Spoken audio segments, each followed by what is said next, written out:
এই নে ডালটা, দাও দাও। গরম আছে। এটা কি? সবুজ সবুজ। ওটা ১৪ শাক, আজ খেতে হয়। আমার একটা শাকও ভালো লাগে না, আর তুমি 14টা শাক দিয়েছো। আমি খাবো না। না দাদু ভাই, আজ ভূত চতুর্দশী, আজকে 14 শাক খেতে হয়। কেন? না খেলে কি হবে? না খেলে আজ ভূতে ধরবে। আচ্ছা আচ্ছা, তাহলে খেয়ে নিচ্ছি। কি জানতে চাও? দাদু, আজ কি চারিদিকে ভূতেরা ঘুরে বেড়ায়? হ্যাঁ, আজ ভূতেরা ঘুরে বেড়ায়, তাই আজ সবাইকে চারিদিকে আলো করে রাখতে হয় 14টা প্রদীপ জ্বালিয়ে। তুমি কি ভূত দেখেছো? হ্যাঁ দাদু ভাই, আমি অনেক রকমের ভূত দেখেছি। কি কি ভূত হয়?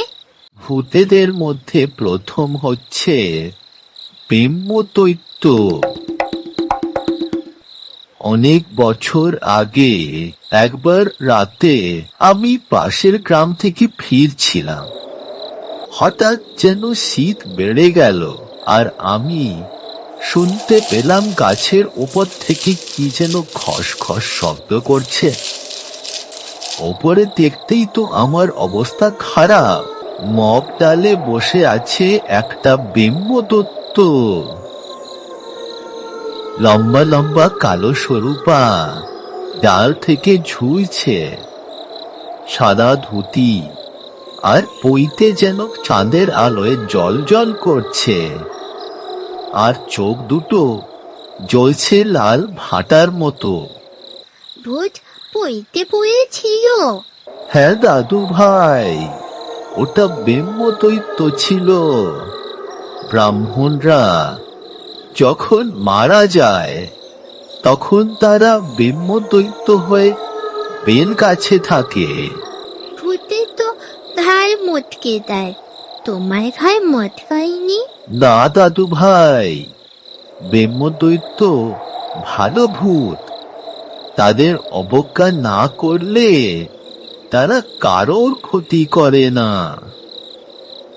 তখন তুমি কি করলে? আমি ওনাকে প্রণাম করে তাড়াতাড়ি ওখান থেকে দৌড়ে পালিয়ে এলাম। আচ্ছা, তুমি সেই দিন বলেছিলে না যে গ্রামের নদীর পাশে একা না যেতে? ওখানেও কি ব্রহ্মদৈত্য থাকে?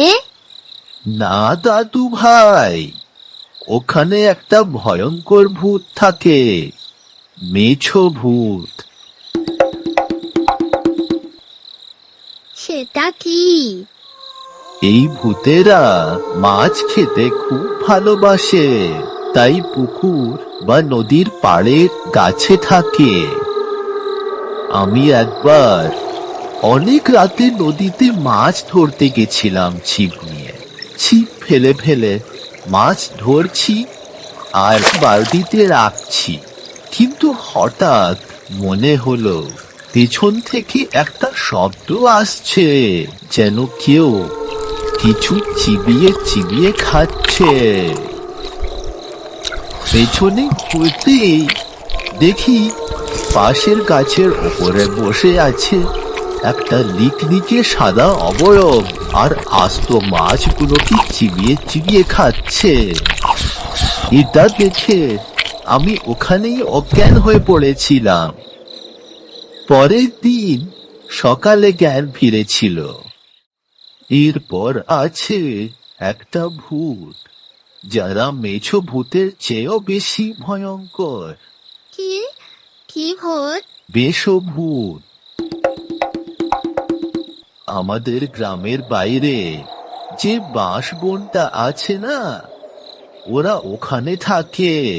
যদি কেউ রাতে সেই বাঁশ বনে যায়, ওই ভূত তার পিছু নেয় আর সুযোগ পেলেই ঘাড় মটকায়। আমার বন্ধু শ্যামল অনেক বছর আগে একবার কোনো কারণে শহরে গেছিল। ফিরতে অনেকটা রাত হয়ে যায়। সে ভাবলো আর বেশি ঘুরে যাব না, তাই বাঁশবন হয়ে গ্রামে ঢোকার সিদ্ধান্ত নিল। কিন্তু কিছু দূর যেতেই সে অনুভব করলো যেন তার পেছনে কেউ আছে। পেছনে ঘুরতেই যা দেখলো তাতে তার চোখ কপালে উঠল। সে দেখলো এক আবছা নীল মানুষের মতো অবয়ব হাওয়ায় ভেসে রয়েছে, তার পেছনে আসছে। ভাবিস শ্যামলের কাছে একটা কোদাল ছিল। সে সঙ্গে সঙ্গে ওটার লোহার তৈরি অংশটাকে ধরে নিল, তাই সেই যাত্রায় রক্ষা পেল। লোহা ধরলে কি হয়? লোহা আর আগুনকে ভূতেরা খুব ভয় পায় দাদু ভাই। তাহলে এবার আমিও কোদাল সঙ্গে রাখবো। আচ্ছা, সবাই কি ছেলে ভূত? কোনো মেয়ে ভূত হয় না? হয় দাদু ভাই, মেয়ে ভূত হয়। গ্রামের বাঁশবনের পাশে যে শেওড়া গাছটা আছে, ওখানে আমি একবার একটা পেতনি দেখেছিলাম। সেটা কি? কোনো অবিবাহিতা মহিলা মারা গেলে সে পেতনি হয়। তারা শাড়ি পরে গাছের ওপরে বসে থাকে। বড় বড় চুল, লাল চোখ আর কালো মুখ থাকে ওদের। এরা কি বিম্বদৈত্যের মতো ভালো? না দাদু ভাই, এরা খুব ভয়ঙ্কর হয়। যদি কেউ গাছের নিচ দিয়ে যায়, তাহলে ওরা ঘাড়ে ঝাঁপিয়ে পড়ে আর সঙ্গে সঙ্গে ঘাড় মটকে দেয়। এই জন্যই তো ওই শেওড়া গাছের পাশে কেউ যায় না। আর আলিয়া, তারাও কি ভয়ঙ্কর হয়? তুমি আলেয়ার ব্যাপারে কি করে জানলে?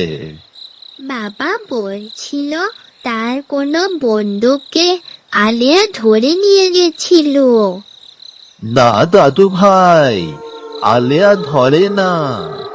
তারা মানুষকে পথ ভুলিয়ে নিজের সাথে নিয়ে চলে যায়। যদি কেউ আলেয়া দেখে আর তাকে অনুসরণ করে, তাহলেই বিপদ। আলিয়া দেখতে কিরকম হয় দাদু? সে মনে হবে যেন একটা বড় নীলচে সবুজ জোনাকি হাওয়ায় ভাসে। মনে হবে ধরি, কিন্তু সেটা ধরা দেয় না। সেটা ভেসে ভেসে মানুষকে নিজের সাথে নিয়ে চলে যায়, আর সে মানুষকে কোনো দিন পাওয়া যায় না। কিন্তু শুধু আলেয়া মানুষকে রাস্তা ভুলিয়ে নিয়ে যায় না। আরেকটা ভূত আছে যে ভুল পথ দেখিয়ে নিয়ে যায়। সেটা কি? ওটাকে বলে কানা ভুলো। এরা দেখতে অনেকটা মানুষের মতো হয়, তাই কারো সন্দেহ হয় না। তারপর যদি কোনো রাস্তা ভোলা পথিক এদের রাস্তা জিজ্ঞেস করে, তখন এরা ভুল রাস্তা দেখিয়ে সেই পথিককে শ্মশান বা বনে নিয়ে যায় আর তারপর ঘাড় মটকে দেয়। এবার হারিয়ে গেলেও আর কাউকে রাস্তা জিজ্ঞেস করবো না। এইসব ভূত তো বাড়ির বাইরে গেলে ধরে, কিন্তু একটা ভূত আছে যে বাড়ির ভেতরেও হানা দেয়। হ্যাঁ, বাড়ির ভেতরেও? হ্যাঁ দাদু ভাই, এদের নিশি বলে। রাতের অন্ধকারে এরা নাম ধরে ডাকে, আর সাড়া দিলেই মানুষকে ডেকে নিয়ে যায় খুব দূরে, তাদের আর পাওয়া যায় না। কেউ কেউ বলে যে তারা মানুষের আত্মাকে নারকেলের ভেতরে ভরে নিয়ে চলে যায়। তাহলে রাতে আমি কান বন্ধ করে শোবো।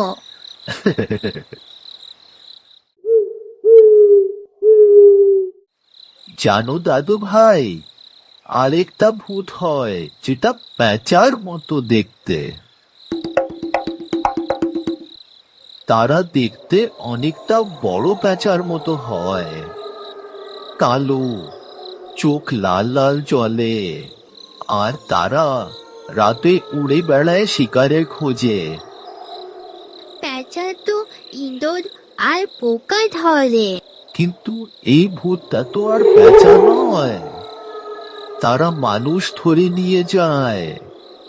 যদি ভূত চতুর্দশী রাতে কেউ একা বাইরে থাকে, তাহলে আর রক্ষে নেই। দাদু, আজকেই তো ভূত চতুর্দশী। ওই আওয়াজটা কি তাহলে সেই পেঁচা ভূতের ছিল? হতেও পারে দাদু ভাই। এবার যাও, শুয়ে পড়ো, বেশি রাত জাগলে আবার ভূতেরা চলে আসতে পারে। হ্যাঁ হ্যাঁ, ঠিক ঠিক আছে, আমি ঘুমোতে যাচ্ছি।